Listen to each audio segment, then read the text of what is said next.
안녕하세요. 저는 올해 75세가 된 김정숙이라고 합니다. 지금 저는 로스앤젤레스 한인타운에서 혼자 살고 있어요. 작은 원룸 아파트지만 제 돈으로 제가 계약한 집이죠. 아마 많은 분들이 의아해 하실 거예요. 75세 할머니가 왜 자식들과 떨어져 혼자 사냐고요. 특히 미국에서는 더욱 그렇죠. 언어도 불편하고 병원 갈 때도 어렵고 장 보러 갈 때도 불편한데 왜 굳이 혼자 사냐고요. 하지만 저는 이 선택을 후회하지 않습니다. 오히려 지금이 제 인생에서 가장 자유로운 시간이에요.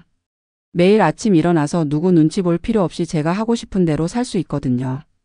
물론 쉬운 결정은 아니었어요. 45년간 미국에서 살면서 자식들을 위해 모든 걸 바쳤는데 75세에 혼자 나와 산다는 게 말이 쉽나요? 주변 한인 어르신들도 다들 말렸어요. 나이도 나이인데 자식들한테 빌붙어서라도 살아야지 왜 고생을 자처하냐고요. 하지만 저는 더 이상 참을 수 없었어요. 제가 키운 자식들 집에서 눈치 보며 사는 것보다는 차라리 혼자 살면서 당당하게 사는 게 나았거든요.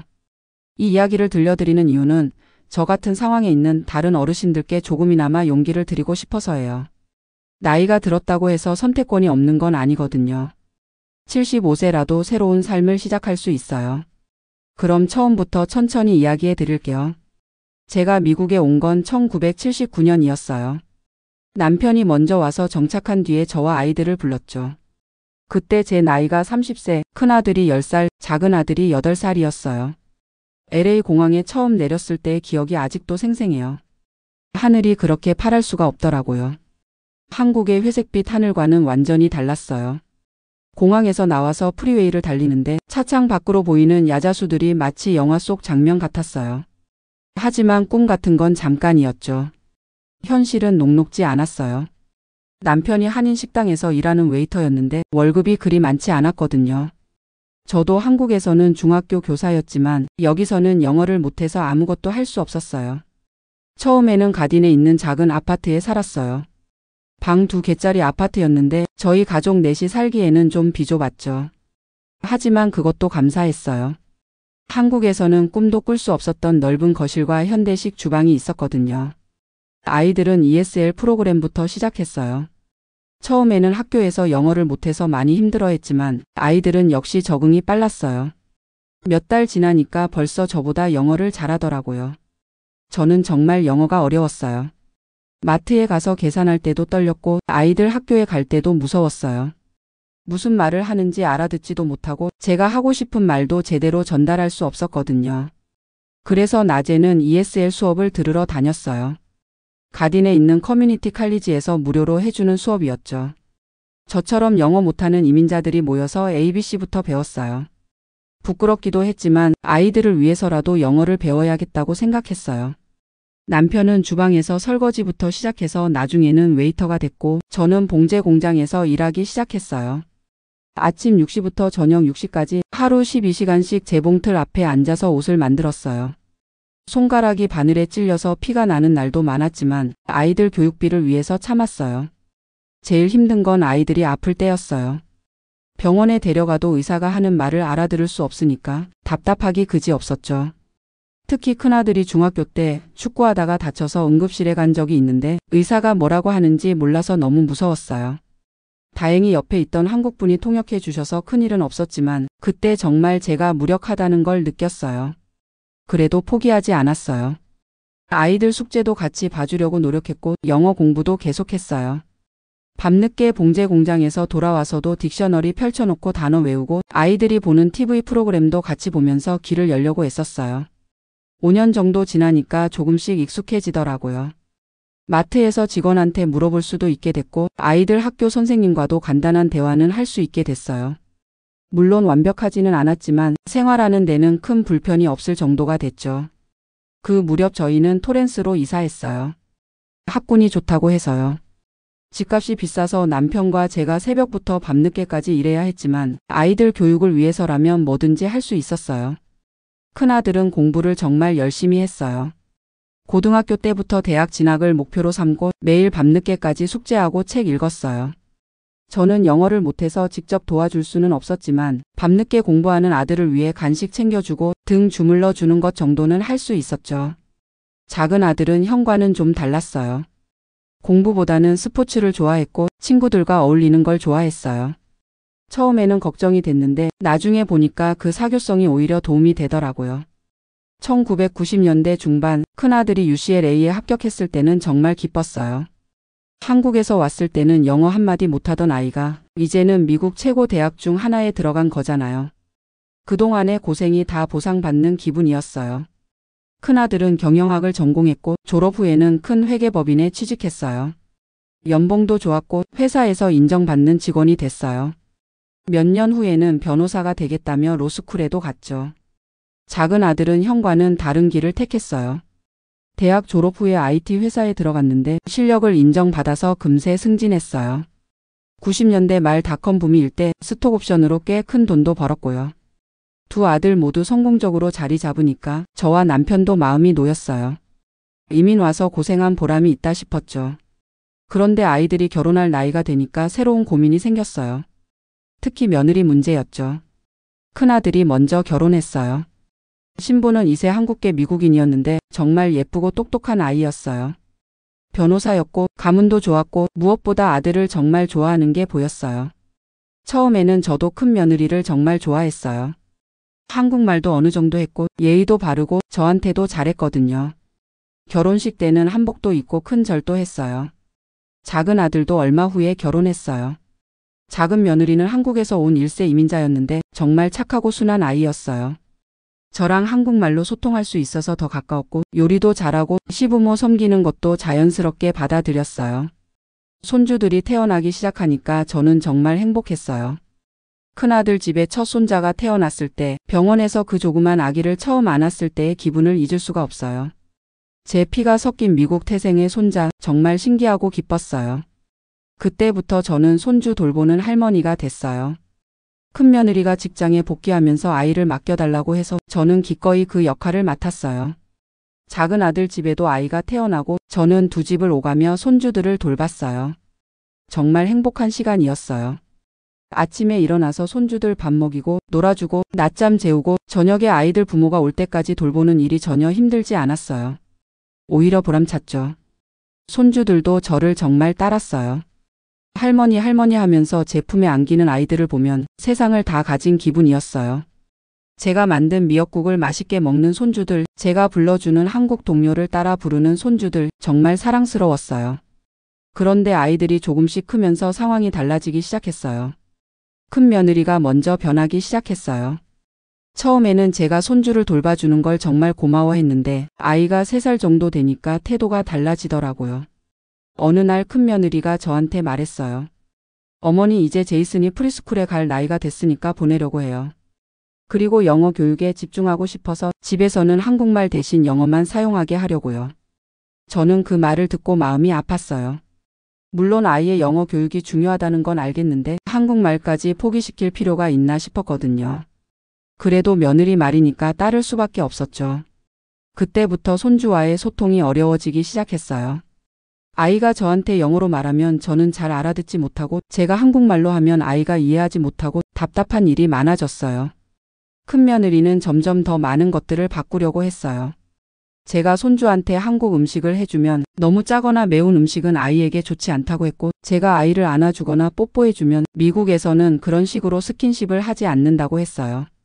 심지어는 제가 아이 앞에서 신발을 벗는 것조차 문제 삼았어요. 집 안에서 맨발로 다니는 건 비위생적이다라면서요. 저는 평생 집에 들어가면 신발 벗는 게 당연했는데 갑자기 그것까지 바꿔야 한다니 당황스러웠어요. 작은 며느리는 큰 며느리와는 달랐어요. 여전히 저를 잘 따르고 한국 전통도 지키려고 노력했어요. 하지만 작은 며느리도 점점 변하기 시작했어요. 특히 둘째 손주가 태어나고 나서부터요. 육아 방식에 대해서 제 의견을 묻기보다는 인터넷이나 육아책에서 본 걸 더 믿으려고 했어요. 요즘은 이렇게 하는 게 좋다고 나와 있어요 라면서 제 방식을 거부하는 일이 많아졌죠. 저는 두 아들을 키워본 경험이 있고 손주들도 몇 년째 돌보고 있었는데 갑자기 제가 뭘 모르는 사람 취급을 받는 기분이었어요. 그래도 처음에는 참았어요. 시대가 바뀌었으니 육아 방식도 바뀔 수 있다고 생각했거든요. 며느리들도 나름대로 최선을 다하려는 거겠지 싶었고요. 하지만 점점 더 심해졌어요. 제가 뭘 하든 간섭하고 제 방식은 틀렸다고 하고 심지어는 제가 손주들과 보내는 시간까지 제한하려고 했어요. 결정적인 사건이 있었어요. 큰 손자가 5살 때였는데 아이가 감기에 걸렸어요. 저는 한국식으로 따뜻한 물을 많이 먹이고 목에 수건을 둘러주고 푹 쉬게 했어요. 그런데 큰 며느리가 그걸 보고 화를 냈어요. 어머니 감기에는 충분한 수분 섭취와 휴식이 중요한 건 맞지만 목에 수건 두르는 건 별로 도움이 안 돼요. 그리고 병원에 데려가서 정확한 진단을 받아야 해요. 저는 그냥 제가 아는 방식으로 도와주려고 했을 뿐인데 마치 제가 아이를 위험하게 했다는 식으로 말하더라고요. 그것도 아이 앞에서요. 그날 밤 집에 돌아와서 남편한테 말했어요. 여보, 나는 며느리들한테 짐만 되는 것 같아요. 선의로 하는 일들이 다 잘못된 일이 되고 손주들 앞에서도 무시당하고 이러면서 살 바에야 차라리. 남편은 저를 달랬어요.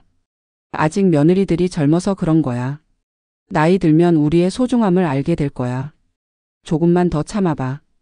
그래서 참았어요. 몇 년을 더 참았어요. 하지만 상황은 나아지지 않았어요. 오히려 더 심해졌죠. 손주들이 초등학교에 들어가면서부터는 아예 제가 설 자리가 없어졌어요. 아이들은 방과 후 프로그램에 참여하고 주말에는 각종 레슨과 스포츠 활동으로 바빴어요. 저는 그냥 빈집을 지키는 역할만 했죠. 며느리들은 제가 있으나 없으나 상관없다는 듯 행동했어요. 가족 여행 계획도 저한테는 물어보지 않고 정하고 중요한 결정들도 저는 나중에 듣게 되고 점점 투명 인간이 되는 기분이었어요. 특히 작은 며느리가 더 심했어요. 처음에는 그렇게 착하고 순했던 아이가 미국 생활이 길어지면서 완전히 변해버렸어요.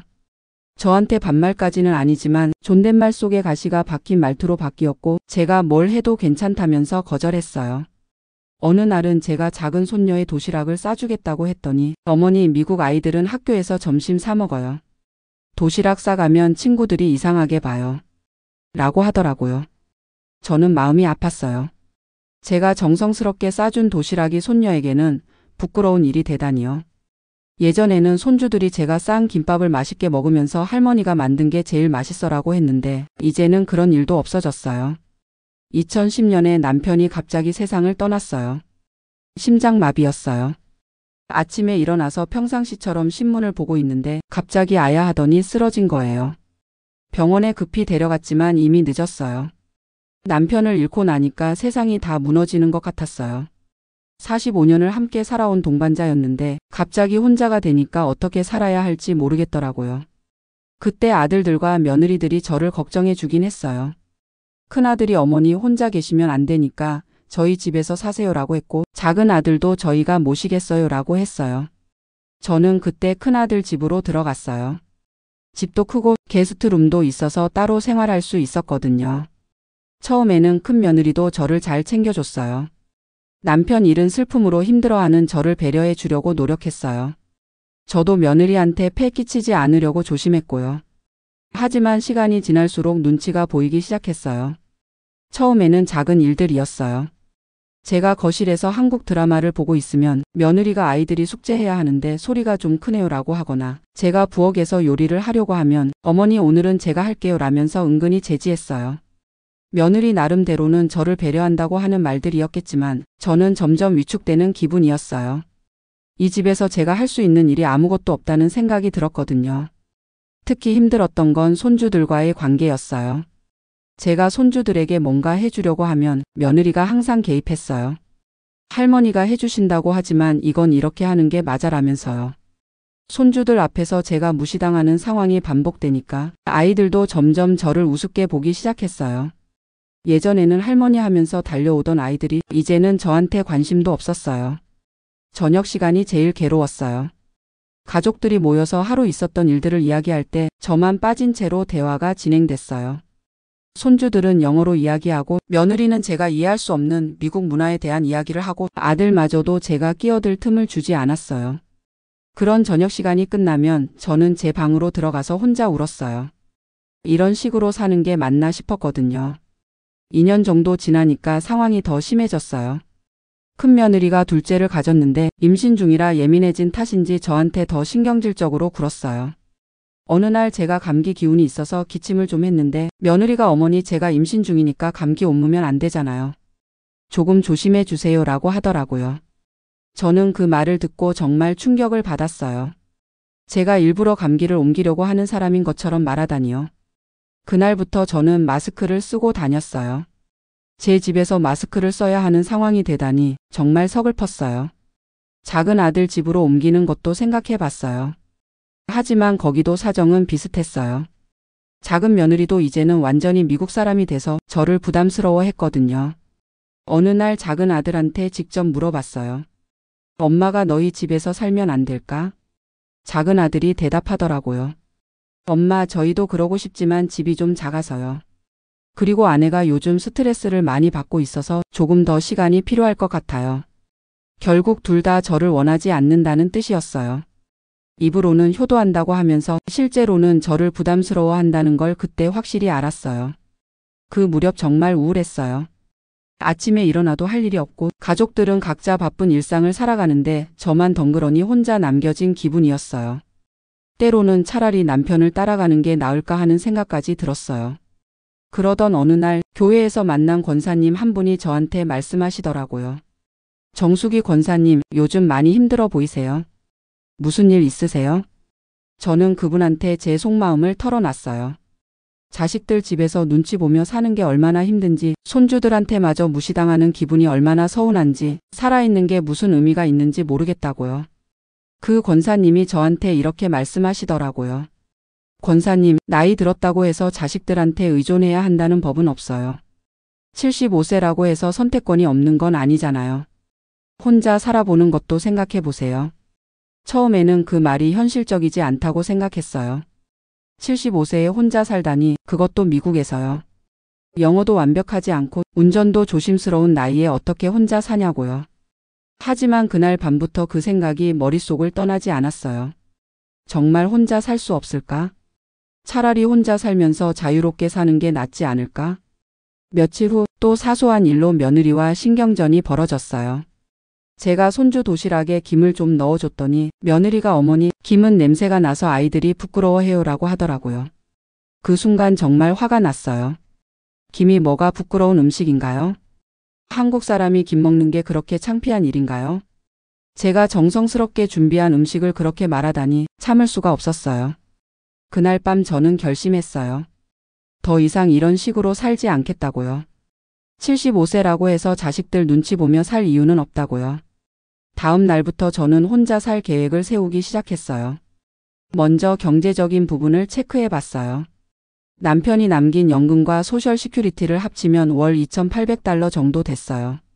넉넉하지는 않지만 혼자 살기에는 충분한 금액이었죠. 집도 팔고 나서 받은 돈이 있어서 당분간은 걱정 없었고요. 그 다음에는 어디서 살지를 생각해 봤어요. 한인타운이 가장 좋겠다 싶었어요.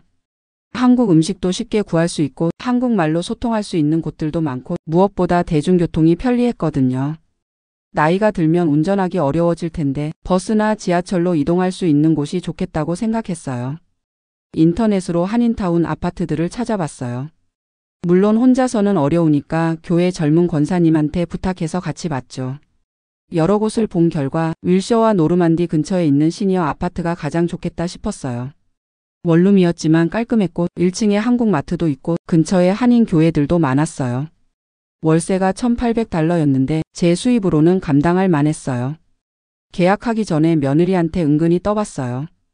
요즘 혼자 사는 시니어 분들이 많다더라라고요. 며느리가 대답하더라고요. 맞아요, 어머니. 요즘은 독립적으로 사시는 분들이 많죠. 건강하시면 혼자 사시는 것도 나쁘지 않을 것 같은데요. 그 말을 듣고 확신이 섰어요. 며느리도 속으로는 제가 나가기를 바라고 있구나 싶었거든요. 아들들한테는 어떻게 말할지 고민했어요. 섣불리 말했다가 말리기라도 하면 귀찮을 것 같았거든요. 그래서 일단 계약부터 하고 나서 말하기로 했어요. 2018년 3월 저는 한인타운 시니어 아파트와 계약을 맺었어요. 보증금 $2,000에 월세 $1,800, 1년 계약이었어요. 계약서에 사인하는 순간 가슴이 뛰었어요. 75세에 새로운 시작을 한다는 게 무섭기도 하고 설레기도 했어요. 그날 저녁 아들들을 불러서 말했어요. 엄마가 혼자 살아보려고 한다. 다음 주에 이사 나갈 거야. 아들들이 깜짝 놀라더라고요. 엄마, 갑자기 왜 그러세요? 저희가 뭘 잘못했나요? 저는 차근차근 설명했어요. 잘못한 건 없어. 다만 엄마도 자유롭게 살고 싶어. 75세라고 해서 꼭 자식들한테 의존해야 하는 건 아니잖니. 엄마도 내 방식대로 살고 싶어. 큰아들이 걱정하더라고요. 엄마, 혼자 사시면 위험해요. 갑자기 아프시면 어떻게 하세요? 그리고 영어도 불편하신데. 저는 대답했어요. 걱정 마. 시니어 아파트니까 관리사무소도 있고 한인타운이니까 불편할 것도 없어. 그리고 아프면 911 누르는 것 정도는 할 줄 알아. 며느리들은 의외로 반대하지 않았어요. 오히려 어머니가 독립적으로 사시는 것도 좋을 것 같아요라고 하더라고요. 속마음이 다 보였죠. 이사하는 날 아들들이 도와주러 왔어요. 큰 짐은 없었어요. 옷가지와 사진 몇 장, 한국에서 가져온 그릇들, 성경책과 찬송가책 정도였죠. 마지막으로 큰아들 집을 나서면서 뒤돌아봤어요. 7년 동안 살았던 집이었는데 전혀 아쉽지 않았어요. 오히려 후련했죠. 한인타운 아파트에 도착해서 짐을 정리하는데 정말 신기했어요. 원룸이라 작긴 했지만 완전히 제 공간이라는 게 이렇게 좋을 줄 몰랐어요. 아무도 눈치 줄 사람 없고 제가 하고 싶은 대로 할 수 있고 김치찌개 끓여도 뭐라고 할 사람 없고 한국 드라마 크게 틀어놓고 봐도 되고 정말 자유로웠어요. 첫날 밤에는 잠이 안 왔어요. 새로운 환경이라 그런 것도 있었지만 75세에 새로운 인생을 시작한다는 게 신기하기도 하고 두렵기도 했어요. 다음날 아침 일찍 일어나서 근처를 둘러봤어요. 1층에 있는 한국 마트에 가서 장을 봤는데 사장님이 한국분이라 반갑더라고요. 어머니, 새로 이사 오셨나 봐요. 앞으로 자주 뵙겠네요. 그 말이 그렇게 따뜻하게 들릴 수가 없었어요. 몇 년 만에 처음으로 누군가가 저를 환영해주는 말을 들었거든요. 둘째 날에는 근처 한인교회를 찾아갔어요. 소망교회라는 곳이었는데 목사님도 친절하시고 교인분들도 따뜻하게 맞아주셨어요. 특히 저와 비슷한 또래의 권사님들이 많아서 금세 친해질 수 있었어요. 그분들 중에는 저처럼 자식들과 떨어져 혼자 사는 분들이 꽤 있었어요. 다들 비슷한 이유였죠. 며느리와 안 맞아서, 손주들한테 무시당해서, 자식들 눈치 보기 싫어서. 처음에는 서로 조심스러워했는데 시간이 지나면서 속마음을 털어놓게 됐어요. 나만 그런 게 아니구나 싶어서 마음이 좀 편해졌어요. 혼자 살기 시작한 지 3개월쯤 됐을 때 아들들이 심각한 표정으로 찾아왔어요. 엄마, 이제 그만 집으로 돌아오세요.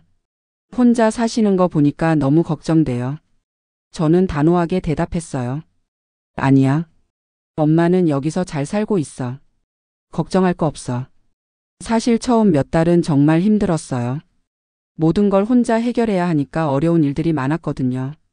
전기 요금이 갑자기 많이 나와서 당황한 적도 있고, 화장실 변기가 막혀서 혼자 끙끙댄 적도 있고, 감기에 걸렸을 때는 정말 외로웠어요.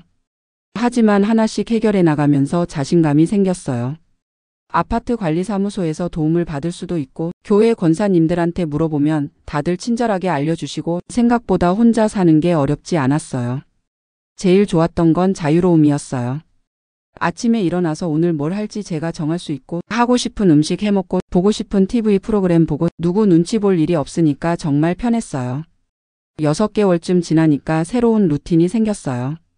아침에 일어나서 근처 공원에 산책 나가고 점심 전에 마트에서 장 보고 오후에는 교회 권사님들과 모임 갖고 저녁에는 한국 드라마 보면서 뜨개질하고.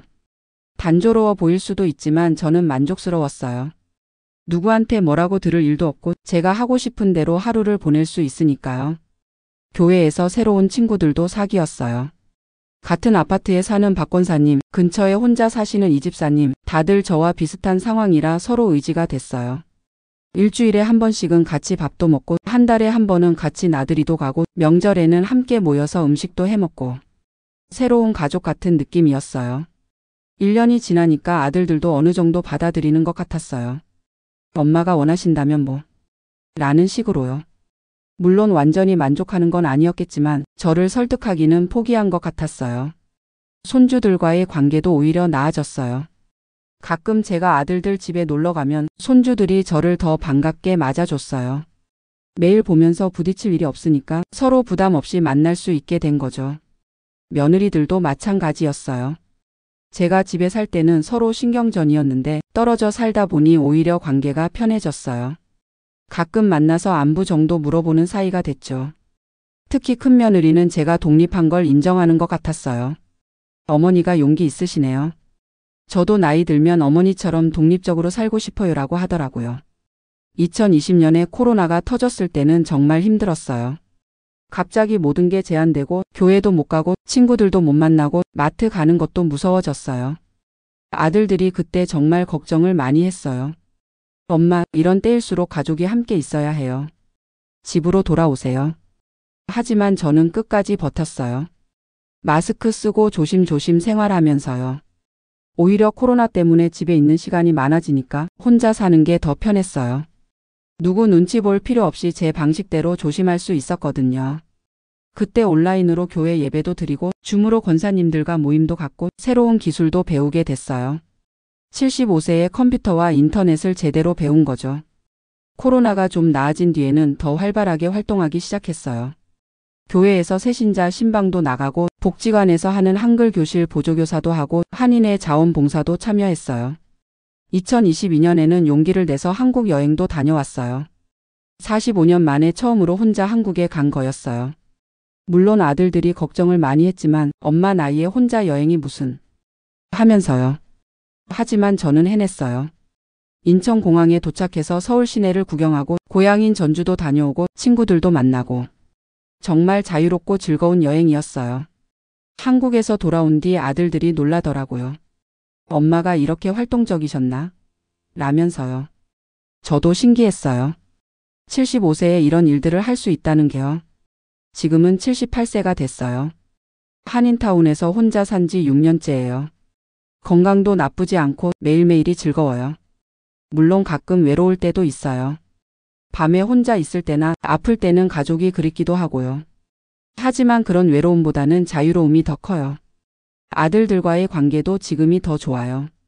일주일에 한 번씩은 전화하고 한 달에 한 번 정도는 만나서 밥 먹고 명절에는 함께 보내고 적당한 거리를 유지하니까 서로 편해졌어요.